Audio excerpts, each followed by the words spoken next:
Mon Dieu, comme vous êtes français!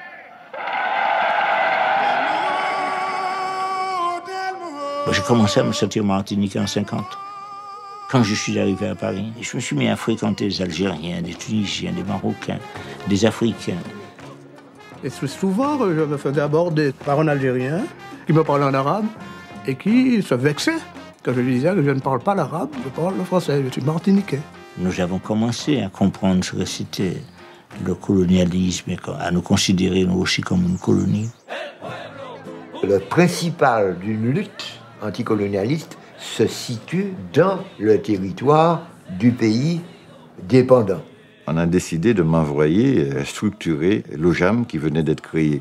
On avait déjà notre l'idée militaire, on voulait faire quelque chose, faire taire les autorités. Nous sommes partis dans un camp d'entraînement au Maroc. Nous étions formés pour être opérationnels en Martinique et en Guadeloupe. L'enjeu pour le gouvernement, c'est d'empêcher une contagion algérienne et une félagalisation des Antilles. 18 jeunes Martiniquais accusés de menées autonomistes. Nous faisons à ce moment-là de l'agitation politique, de la vraie. On a choisi une action révolutionnaire, on va en prison. Comme beaucoup de grands. Il faut toujours avoir des modèles. Ben Bella, Fidel Castro. Le marronnage sera le nom donné à la fuite d'un esclave hors de la propriété de son maître aux Antilles à l'époque coloniale.